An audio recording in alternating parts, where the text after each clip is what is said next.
Assalamualaikum warahmatullahi wabarakatuh.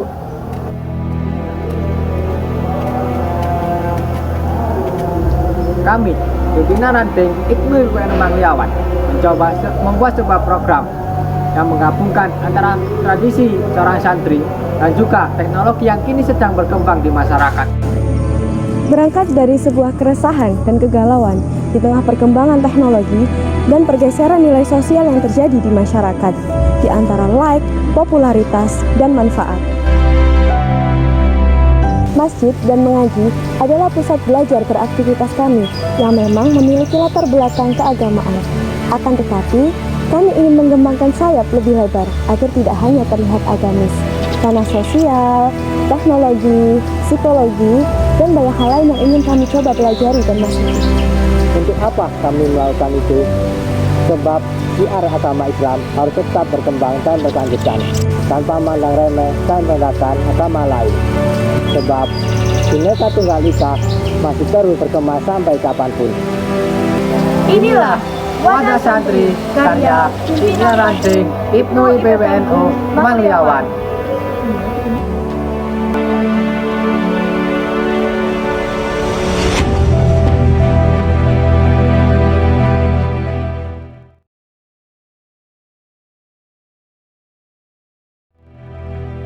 Assalamualaikum warahmatullahi wabarakatuh.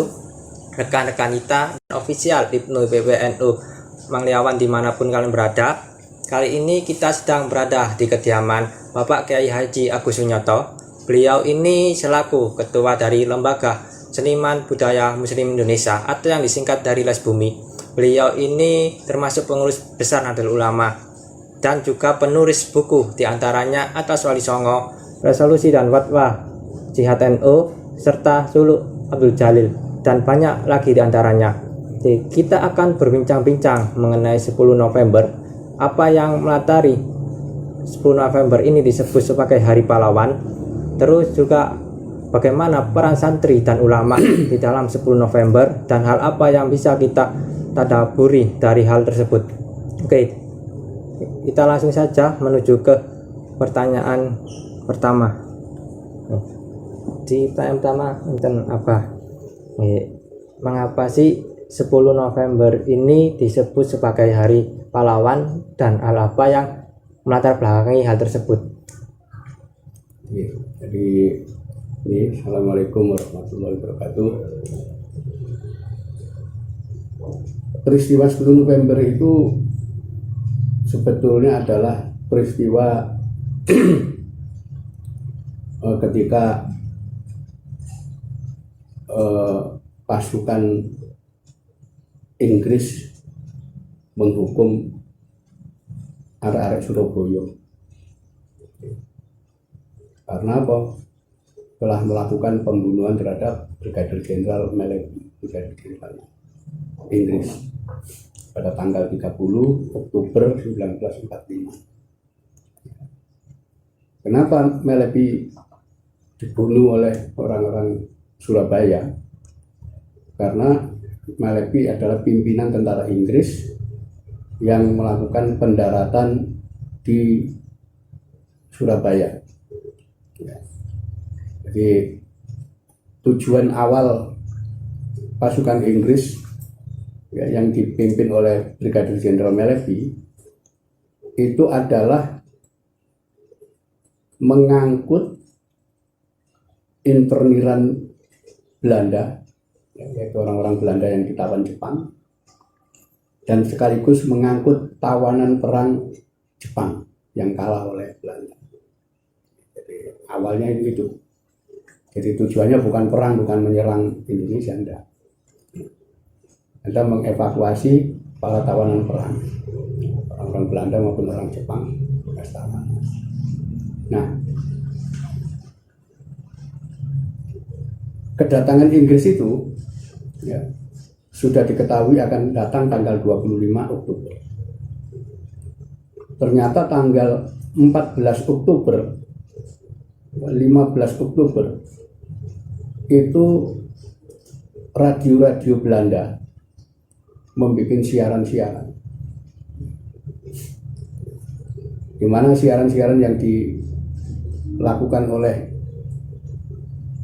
radio-radio Belanda itu menyebutkan bahwa pasukan Inggris tidak lama lagi akan datang ke Indonesia, akan mendarat ke Jakarta, Semarang, Bandung, Surabaya. Salah satu tugas dari pasukan Inggris ini adalah nangkepi orang-orang yang selama ini bekerja sama dengan Jepang, termasuk yang sudah disebutkan itu antara lain Soekarno, Hatta, itu adalah kolaborator Jepang. Tidak cukup itu, radio-radio Belanda juga menyiarkan bahwa Inggris nanti akan menangkap tentara-tentara, orang-orang bersenjata, orang-orang terlatih didikan Jepang, seperti anggota PETA. PETA itu tentara sukarela pembela tanah air, itu memang yang membentuk itu Jepang, dilatih kemiliteran dan seterusnya, termasuk Hizbullah, EHO, itu semua bikinan Jepang, akan ditangkap. Itu disiarkan ramailah kemudian suasana. Nah, saat itu Bung Karno ngirim utusan ke Kiai Hasyim Asy'ari di Tebuireng. Dia minta pandangan kepada Kiai Hasyim Asy'ari. Apakah hukumnya jika orang melakukan perlawanan terhadap musuh yang akan menjajah negara? Itu pertama, yang minta pandangan itu. Apa yang harus kita lakukan kalau kita menghadapi musuh? Yang kedua, orang-orang dari anggota PETA, ya, dari Hizbullah, itu juga datang beramai-ramai menemui Kiai Hasyim Asy'ari. Kenapa? Karena sebagian daripada perwira-perwira PETA, ya, begitu juga dari Laskar Hizbullah, adalah santri. Bahkan salah satu di antara anggota PETA itu perwiranya adalah Kiai Khalid Hasyim, itu putranya Kiai Hasyim Asy'ari. Kita minta pendapat, bagaimana kalau kita ditangkapi sama Inggris? Karena dianggap bagian daripada penjahat perang seperti Jepang. Itulah kemudian Kiai Hasyim Asy'ari punya inisiatif mengumpulkan semua ulama NU se-Jawa Madura, kumpul di Surabaya tanggal 21 Oktober, kemudian membincang masalah. Tanggal 22 Oktober lahirlah fatwa dan resolusi jihad, di mana Kiai Hasyim Asy'ari membuat satu fatwa fardu ain hukumnya bagi setiap orang Islam yang berada dalam jarak 94 km, yaitu jarak disahkannya sholat qashar, untuk membela tanah air Indonesia dari serangan musuh. Jadi fardu ain ini, kalau ada musuh datang, serang. Itu. Kemudian beliau juga lewat PBNU membuat resolusi kepada pemerintah. Kenapa? Yang minta tadi adalah putusan Presiden Soekarno. Beliau menyerukan bahwa pemerintah itu sudah sepatutnya melakukan penggalangan kekuatan untuk menyerukan jihad, ya, dalam membela negara yang akan menghadapi kekuatan penjajah. Itu. Jadi, itu yang dikenal kita dengan nama fatwa jihad fisabilillah, ya, atau resolusi jihad tanggal 22 Oktober. Nah, dengan adanya seruan ini, ya, terutama tentang fatwa jihad, itu tersiar dari masjid ke masjid, dari langgar ke langgar, ya, lewat seruan speaker di kampung-kampung itu juga ada speaker, terutama di Surabaya. Jadi di kota Surabaya selama zaman Jepang itu hampir di tiap perempatan jalan itu ada speaker ditempatkan di situ. Nah itu lewat itu kemudian fatwa jihad itu sebabnya Surabaya panas, apalagi kemudian muncul isu-isu pasukan Belanda yang disebut Nika itu akan kembali, akan kemudian mereka akan membonceng kedatangan tentara Inggris. Akhirnya berita itu kacau gak karuan. Itulah tanggal 25 Oktober 1945 pasukan Inggris yang akan mengevakuasi interniran Belanda dan tawanan perang Jepang itu mendarat di Surabaya. Surabaya sudah panas, ini mau menjajah kita ini Inggris. Sementara pasukan Inggris sama sekali tidak punya pikiran akan nyerang, akan perang, itu tidak ada mereka. Kenapa? Loh, memang mereka mau ngangkuti tawanan perang kok. Mereka kagak. Tapi kan provokasi Belanda. Ya, itulah bahayanya berita hoax itu di situ. Belanda bikin cerita sendiri seolah-olah Inggris datang akan nangkepi semua orang yang berhubungan dengan situ. Terjadilah salah paham macam-macam. Sampai kemudian Belanda ketika turun di Surabaya dan kemudian mendirikan pos-pos pertahanan di Surabaya tanggal 26 Oktober. Ternyata tanggal 26 Oktober sore diserang massa. Kenapa? Massa sudah semangat dengan fatwa jihad, musuh. Disitulah terjadi orang-orang menyebut dengan nama tawuran massal.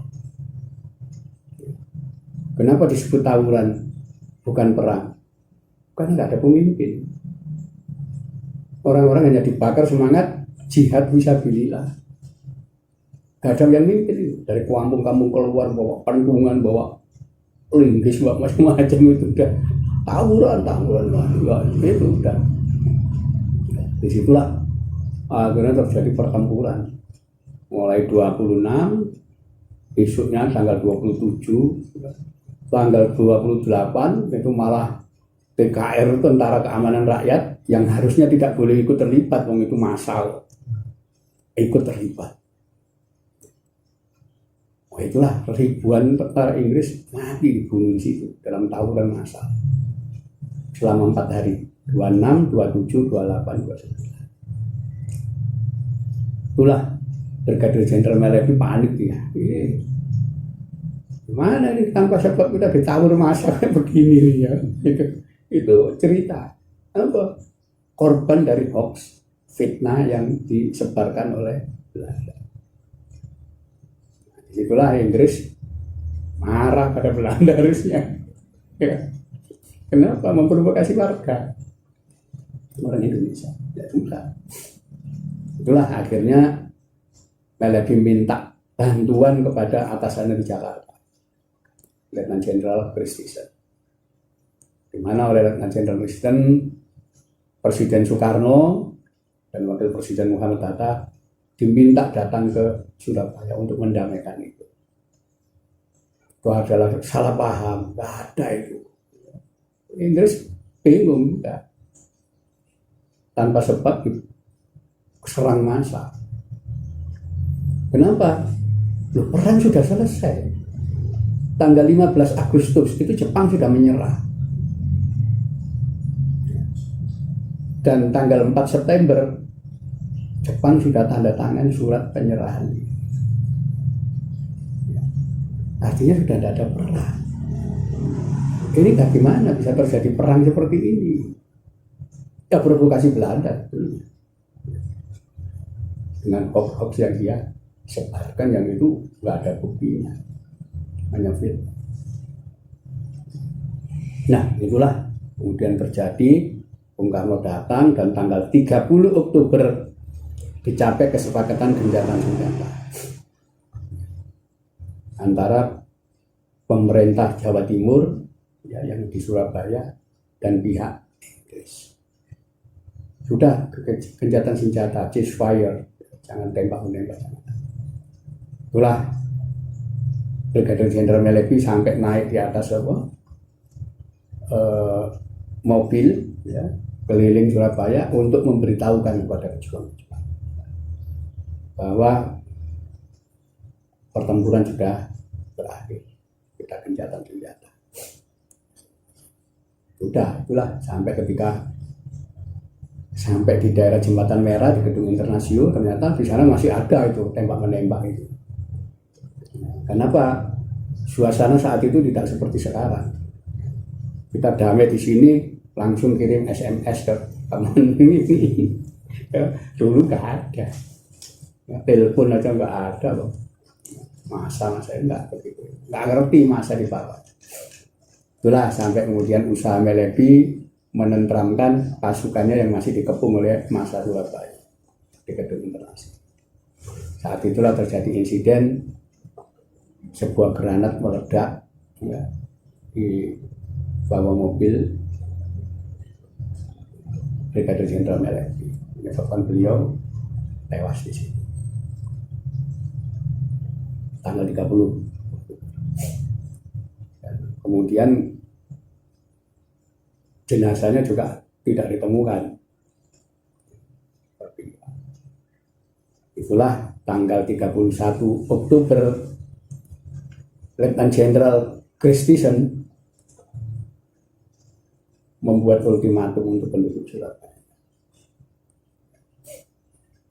Dengan insiden itu, maka dia minta agar penduduk Surabaya satu, menyerahkan pembunuh Melebi. Kedua, penduduk Surabaya yang bersenjata harus menyerahkan senjata yang mereka bawa kepada pasukan Inggris. Dibatasi sampai tanggal 9 November 1945 jam 6 sore. Jika kedua tuntutan ini tidak dipenuhi, maka 10 November 1945 jam 6 pagi Surabaya akan dibombardir dari darat, laut, udara. Tanggal 31 langsung ada 5 kapal perang Inggris itu sudah datang di Selat Madura situ di pelabuhan Tanjung Perak. Meriam-meriam howitzer ditempatkan di pantai sana. Dan kemudian pesawat terbang itu sudah disiapkan di Wonokerembang. Nah itulah ternyata penduduk Surabaya tidak mau menyerah karena menganggap ini jihad mereka untuk mempertahankan negara Republik Indonesia. Tanggal 9 November jam 4 sore Kiai Hasyim Asy'ari menyerukan fatwa jihad yang kedua, yang redaksinya berbunyi fardu ain bagi seluruh umat Islam di Indonesia yang berada dalam jarak 94 kilo dari kota Surabaya untuk membela Surabaya. Tadi 94 kilo, musuh itu jaraknya masuk dari wilayah kita, maka 94 kilo itu sudah dibatasi langsung dari Surabaya, wajib membela. Itulah semua umat Islam dari wilayah yang jaraknya 94 kilo, dari Sidoarjo tuh ada berapa kilo itu, dari Jombang, Mojokerto, Pasuruan, Kediri sampai Malang, itu semua ke Surabaya untuk perang jihad. Dan ternyata seruan yang dibatasi 94 kilo itu meluas. Orang-orang sebagian dari Jogja, dari Lasem, Rembang, dari Cirebon itu udah jaraknya berapa ratus kilo itu semua datang ke Surabaya untuk bertempur. Yang dari ujung timur, dari Banyuwangi, dari Jember, Situbondo, semuanya datang ke sini untuk bertempur. Apa? Melawan hukuman Inggris. Itulah terjadi pertempuran 10 November yang lamanya kira-kira 3 minggu, karena dari 10 November itu baru para pejuang itu mundur ke wilayah Waru, Sidoarjo, itu tanggal 1 Desember. Itu pertempuran seru ya, dan itu adalah pertempuran skala internasional. Kenapa? Karena berita detik per detik, jam per jam, hari per hari di cover sama media massa internasional. Pertempuran Surabaya itu dimuat di New York Times, International Herald Tribune, koran West Australia, kantor berita UPI, kantor berita Reuters, macam-macam, semua media massa internasional memuat. Itulah pertempuran besar setelah Perang Dunia Kedua selesai. Nah, ini apa yang terjadi setelah itu?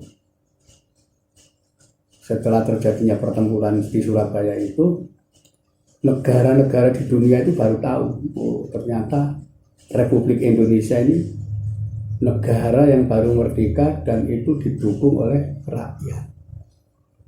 Karena selama ini Belanda lewat hoax berita-berita yang disiarkan menyatakan bahwa Republik Indonesia itu adalah negara bikinan Jepang, negara fasis bikinan Jepang. Itu sangat berbahaya. Nah, negara-negara yang lain rata-rata percaya itu. Itu sebabnya sampai bulan November, Desember belum ada satupun negara yang mengakui kemerdekaan Indonesia. Karena dianggap Indonesia bikinan Jepang. Tapi setelah pertempuran 10 November yang begitu melibatkan masyarakat ya, Surabaya, rakyat semua terlibat. Dunia baru paham, oh ternyata negara ini yang belani rakyatnya, berarti bukan bikinan Jepang dan begitu. Itulah dari Mesir, dari Ukraina, Australia ngakui kemerdekaan Indonesia. Tahun 46 itu setelah peristiwa 10 November. Jadi hikmahnya di situ. Kenapa kemudian 10 November dijadikan hari pahlawan? Karena banyak orang yang mati terbunuh dalam rangka membela negara Republik Indonesia. Terutama para santri yang dengan semangat jihad itu. Nah, itulah kenapa 10 November kemudian ditetapkan sebagai hari pahlawan, hari perlawanan, untuk membuktikan rakyat Indonesia mendukung negara Republik hasil proklamasi. Ya, saya kira itu. Kita masuk ke pertanyaan kedua langsung apa? Dari peristiwa 10 November tersebut, hal apa yang bisa kita pelajari atau kita renungi dari peristiwa 10 November tersebut? Ya, jadi saya kira begini, semangat untuk merdeka itu sudah lama terjadi. Dan ketika ada kesempatan untuk merdeka, dan ternyata pihak penjajah tidak menginginkan menjadi merdeka. Disitulah kemudian terjadi luapan-luapan, ledakan-ledakan semangat untuk merdeka. Dan ini yang kemudian dimanipulasi oleh penjajah Belanda itu agar kita tetap berada di dalam cengkeraman mereka. Tapi apa? Semangat merdeka ini terus dilakukan perlawanan, terutama di kalangan pesantren. Pesantren perlawanannya panjang terhadap kolonial. Sampai-sampai perlawanan itu sifatnya pasif. Kenapa? Kalangan pesantren, Nahdlatul Ulama itu membuat gerakan yang disebut tasabuh, diambil dari satu hadis, man tasabbaha biqaumin fa huwa minhum, yaitu para ulama memfatwakan pada umat Islam agar jangan meniru satu kaum, ya. Karena kalau kita meniru, mengikuti, ya, pemikiran, mengikuti gaya hidup satu kaum, maka kita akan jadi seperti kaum itu. Itulah zaman dulu itu kalangan pesantren tidak diperbolehkan pakai dasi. Kenapa? Belanda yang pakai dasi. Tidak diperbolehkan pakai jas, pakai celana. Apa? Ya, kepribadian bangsa Indonesia. Para santri cirinya apa? Ya pakai sarung, pakai baju, pakai sorban atau pakai kopiah. Itu perlawanan. Pemerintah Belanda menawarkan, ayo untuk supaya kalian menjadi manusia modern, ikuti program belajar di sekolah. Belanda memberikan sekolah. Orang pesantren mau. Karena kalau anak-anak kami belajar di sekolah kalian, anak-anak kami akan jadi seperti kalian. Kita sudah prinsipnya perlawanan itu. Jadi berlapis-lapis perlawanan terhadap Belanda itu dari kalangan pesantren. Dan puncaknya perang 4 hari yang mengakibatkan Brigadir Jenderal Malabi tewas terbunuh, dan lebih puncak lagi 10 November itu perlawanan itu terjadi. Jadi ini peristiwa-peristiwa yang heroik. Itu perlawanan pertama bangsa Indonesia yang terjajah terhadap kolonial. Jadi kalangan pesantren sudah lama sebetulnya melakukan perlawanan, tapi ya lokal kecil-kecil dan selalu kalah. Baru dalam pertempuran besar itulah 10 November itu semuanya serentak mengangkat senjata melakukan perlawanan. Nah, untungnya waktu itu yang dilawan penduduk Surabaya itu Inggris, pemenang perang dunia kedua, sekutukan pemenang perang.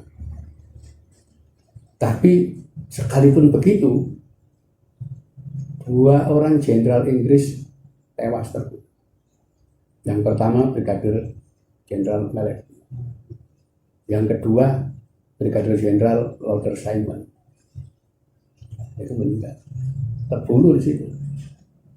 Padahal dalam perang dunia kedua yang begitu hebatnya, begitu kerasnya di Eropa, ya, kemudian di wilayah perang Pasifik, nggak ada satupun jenderal Inggris mati, itu nggak ada.